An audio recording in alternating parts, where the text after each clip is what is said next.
Welcome, Seekers, to another installment of Moon Magic, and we are talking about the Virgo new moon on September 9th at 17 degrees of Virgo. This is an infusion of energy that we need, and it is a follow-up to the Piscean full moon that we just had. Of course, these things always go in pairs, and now we are in the new moon phase. New moon phases are all about going internal, setting intention. It's one of my favorite parts of the moon cycle, in fact, because it's so intentional, because it is so deliberate. And in the energy of Virgo, you can utilize this to do so much in a very short amount of time. I personally am a Virgo moon, and I can speak to the power of Virgo energy. It is sexy, it is wise, it is efficient, it is witty. And the most beautiful thing about this is that Virgo is ruled by Mercury. And you know, Mercury is this communicative, it's the messenger energy. But in the earth sign of Virgo, it's also about how we calibrate and how we interconnect between our intellectual and our physical. And there's something so deeply powerful about Virgo energy to get that calibration that you can't get anywhere else. This new moon is quite soft. It's quite supportive. There is a nice vibe all around for this, right? Because we have the moon and the sun clearly will be at 17 degrees of Virgo on the 9th. That's going to be opposing Neptune at 15 degrees of Pisces. Yes, so Neptune's at home in Pisces, and they're doing a pretty tight opposition. Now, a lot of times astrologers talk about oppositions as challenging points, and that's where I'm saying there's efficiency in this, because the number one thing with that is this idea between dreams versus realities. One of the things with the polarity between Pisces and Virgo is that Pisces is about the expansion and the dream and the fantasy and the ability to ascend past our physical reality. And Virgo is all about how are we going to do it here while we're here now. Let's use our time. Let's do something. Let's make something happen. Let's create some magic in our physical bodies. So that opposition is always really interesting. Now with Neptune at home in Pisces, that is just amplifying that dreamy, fantastical energy. And then with the sun and the moon right across being like, but what's reality? This is an opportunity to have greater synthesis between those two things. Because we have a tendency to think that skepticism will keep us safe. Skepticism is the realistic option. Now, that is actually not always the case. And it's often very damaging to think that way because we just end up living in this pessimistic mindset. So one of the things that I already will tell you with this Neptune, Sun, and Moon opposition going on in Pisces and Virgo, look at that. Look at where you just cut your dreams off below the knees before you've even gotten a chance to fully daydream about them. And one of the things I have noticed with clients, with people in my life, even with myself at times, is that as you have more life experience in the physical manifestation, you are more and faster at cutting your daydreams off. Because you worry that if you fully dream them out, they will break your heart by never showing up. Which is hilarious, because why not have a daydream? If you fully allow yourself to have those daydreams, if you fully allow yourself to have those fantasies and feel good in them, not only are you just feeling good in that moment and enjoying and using your ability to imagine like you did when you were a kid, like you did even when you were a teen or a 22-year-old, you feel good. You feel good right in that moment. Not only that, but you are priming your vibrational field to be in that flow. So, first aspect in this new moon is all about looking at that. Looking at where you stop yourself. Looking at where you cut off Neptune and you say no. Of course, you know, wishy-washy Neptunian energy, there is that shadow side that it can suck you away and you don't ever get anything done. Absolutely. But I find that is rarely the problem, and that people are much more prone to be realists, right? We want to be realists. We don't want to be the fool. But I have to tell you that you look at any hero's journey, you look at the tarot, the hero of that journey is the fool. The one that goes and sees the mystics and becomes the teacher is the fool. So we already have a little nod to that, right? Now, there are other things going on here. Jupiter is still in Scorpio, and Jupiter will be at 18 degrees of Scorpio, which is a beautiful sextile. That's right, I said it, sextile to this new moon. So that's very flowing energy, right? Virgo and Scorpio feed each other. And scorpionic energy is so about the mystic and the mystery. It is about expansion. Jupiter is the planet of expansion, and it's sextiling this moon. Go for it. Go for it in your mind. Stop making your mind the enemy. Let's use this new moon to create a friend in our analytical mind rather than a critic. The critic always has something to say and very little to contribute. And each of us has a very efficient critic that can write up a 1,000-word review that would be ready to publish at any given moment. But how many of us have a friend? How many of us have a bosom friend, as Anne of Green Gables would say? So there's an expansion there of healing, because Scorpio energy with Jupiter in there, we've been talking about it a lot, has everything to do with healing and renewal. It has everything with going and being with our shadow sides and giving them love and going forward with that internal dialogue healed. And then we finally have the determination of the Pluto in Capricorn. That's at 18 degrees of Capricorn. And that is a trine with the new moon. And of course, we still have Uranus and Saturn doing this 2-degree trine in Capricorn and Taurus. And that's still working with us, shaking things up and getting us to focus, shaking things up, getting us to focus. So that's going to be ongoing for quite a while. So you can see there are multiple levels to this moon, and there are multiple ways to utilize it in a way that is quite productive and proactive. But here is the core message. It was coming to me. I was sitting outside and it was starting to rain, and I was sitting by this waterfall in Berlin, and I'm sure those of you who've been to Berlin or spend time here, it's in Victoria Park. It's one of the highest points in Berlin, and there's this beautiful waterfall that goes down into the neighborhood. I was sitting there by this water, listening to it rush by, feeling these little droplets of water from the sky fall on my skin. There was nobody around. It was a very quiet day in the park, and I was just sitting there, thinking about this new moon, thinking about Virgo energy, thinking about true empowerment, and judgment came to mind. Now, as you know, Virgos are some of the smartest, wittiest, quickest people you will ever meet. If you want some good comebacks, hang out with a Virgo. They're so quick with their words. They're so able to pick up on little details. They can sense the nuance of a room in 2 seconds and tell you what's going on with everybody. They are extremely good at assessing and analyzing and getting things organized in their minds. Now that can have a critical edge, and it can become very tempting in Virgo energy to get really judgmental about the details and about where we feel things should be going and how we feel we should be moving through the world. I have found recently in a lot of my conversations that judgment has been the key thing holding people, holding their energy, holding them back from just opening up to the next thing. And here's what's going on.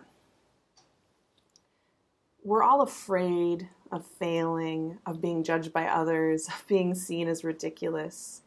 misunderstood, to be seen as foolish, as the fool, as this big dreamer who doesn't have their feet on the ground. We're afraid that we won't do things the best right out of the gate and that people will see it. So in order to protect ourselves from those fears, which aren't very well founded because nobody's really doing that to other people, generally speaking. So the way we protect ourselves is we start judging things, catching ourselves before we believe, catching ourselves before we do it, catching ourselves in the midst of our day-to-day routines and judging it. Because then at least it feels like we're doing something. Then at least it feels like we're trying to get better. Like we have that coach who's telling us to get back on the mat and improve our form. And yeah, sometimes we need that person who will really give us, here's a way to improve your technique. Here's a tool to use to get something done. But I tell you what, the coaches that we have in our minds are far from coaches. The coaches we have in our mind, and it just started raining, so we are going to hope this does not blow straight into this reading. I'm going to really try my best to keep it together with my equipment and my cards. We start judging ourselves for the littlest things. I slept in 20 minutes late. What a failure. I didn't write the perfect text. Now I'm going to be rejected. I ate that piece of bread. What a failure. I didn't do the perfect presentation. Now everybody's going to know. Everybody's going to know my secret, that I'm a soul in a body and that I have doubts. That I'm a soul in a body and sometimes I don't know what the hell I'm doing. I'm a soul in the body and I have a lot of questions and I have a lot that I want to do in this life. Shh. Don't tell anybody that I'm a soul in a body with questions about life. That is basically what judgment is doing, right? It is trying to keep us. It's a placeholder in our analytical mind that is trying to keep us safe at all times from all these fears. It is trying to keep us in some kind of safe bubble where people won't realize that we're also people and beings. That judgment will stop you every time. It will stop you from making phone calls that matter. It will stop you from showing interest in projects and people and activities and new beginnings. And it will stop you from daydreaming. It will stop you from even letting yourself think for 2 seconds that you could live in that expensive city, or that you could get rid of the clutter in that spare room, or that you could fall in love. It stops you from taking actions that feel joyful and childlike in their joy, because they're so much based on inspiration and on hope and on the belief of, wouldn't it be nice if things worked out? This new moon is going to have you looking at all of that. And how I would say to leverage this, absolutely, is to notice when you judge yourself for the smallest of things. A lot of times these things are just not important. And yes, we can say, like I said, Neptune and Pisces, this expansive energy, it can make you wishy-washy sometimes. It can have that shadow side. You know, if you're always dreaming, it can have a shadow side, right? We do need to show up to people. We do need to show up on time for important appointments. We do need to call people when it matters. It's not about going off on a fantasy safari and leaving everything behind and becoming just this amoral,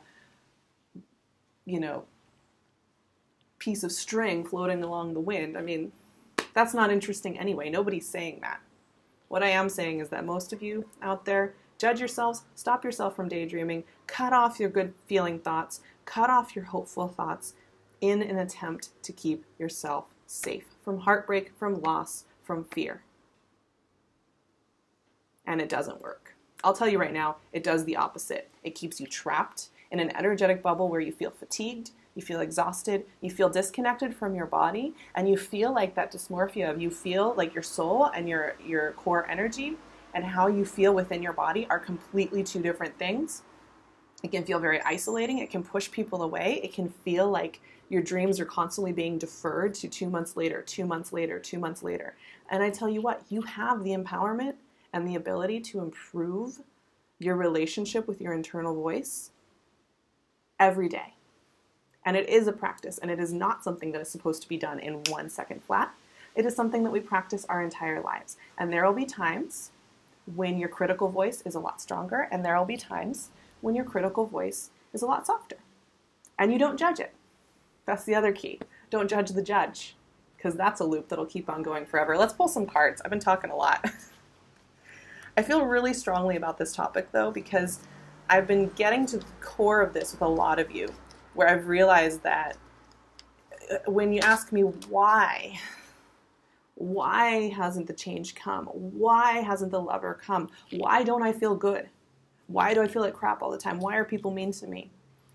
A lot of times it's this judgment loop that we are in. And I know that Gabby Bernstein has written a beautiful book called The Judgment Detox. So if you want more influence about that, highly recommend her work.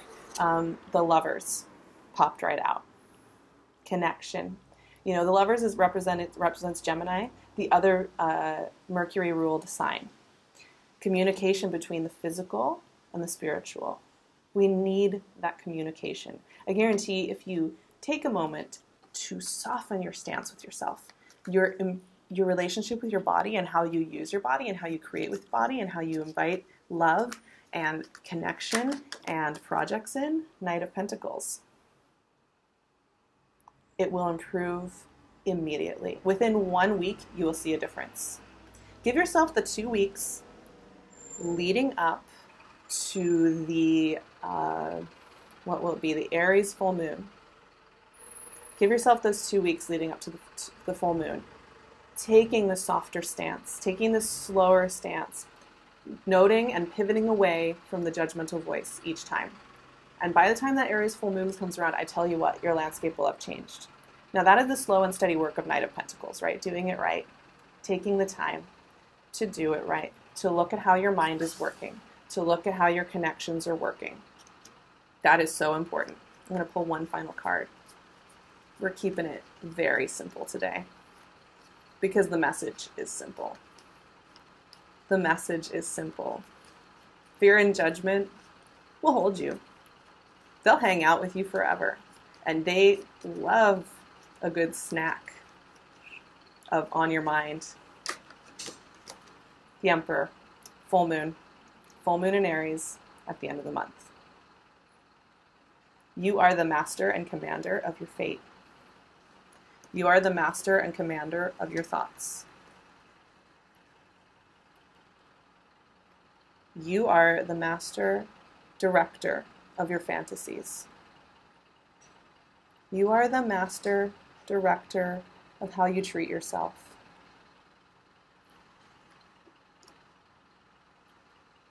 Virgo isn't about ego. Virgo isn't about that need to be center stage all the time.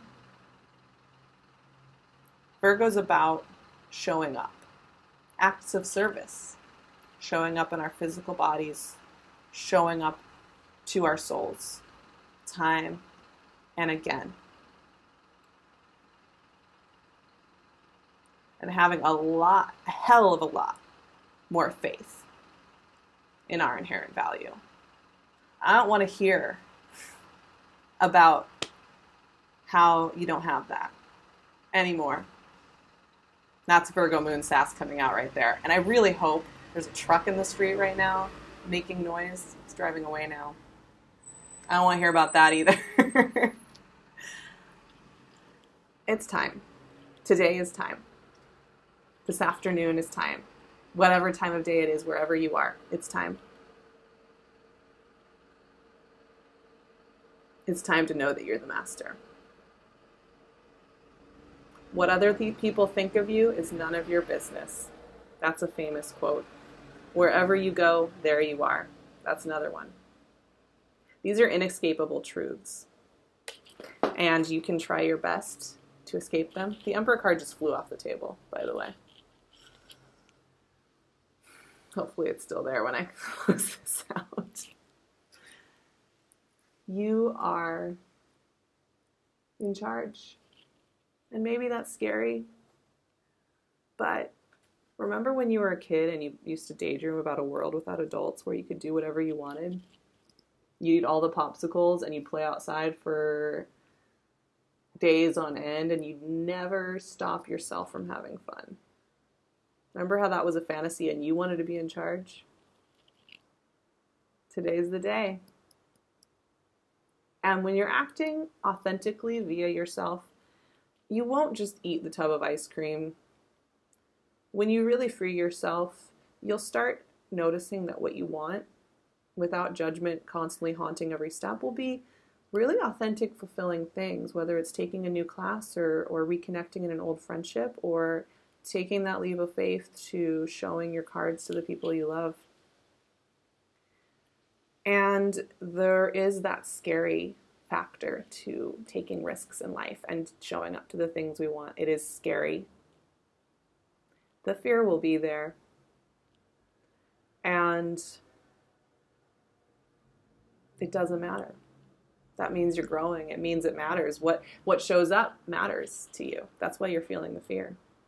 You ever notice when you take a perceived risk at something you don't really care about, whether it's like a job way outside of what your field of experience is or something, and you don't really care? It doesn't feel like a risk. It doesn't feel scary. But when you care, it feels like your world might end. You'll be fine. You'll be fine. That's the cut and dry of the matter. I wrote this other little note here at the bottom of this, which is keep it simple, keep it sacred, keep it loving. And that is exactly where I'm going to close out today. Show up for yourself. Start practicing. And I will see you for the Aries full moon. I'm going to go find that Emperor card wherever it just blew away to. And I'm sending you all of my love. As usual, I will leave PinkLune's info in the description box. And you can catch me on my Instagram, which is at the SARAHTAROT, or with my email or my website for private sessions. I'll leave all of it in the description box. Stay empowered. Dream it up. Experience life. And I love you.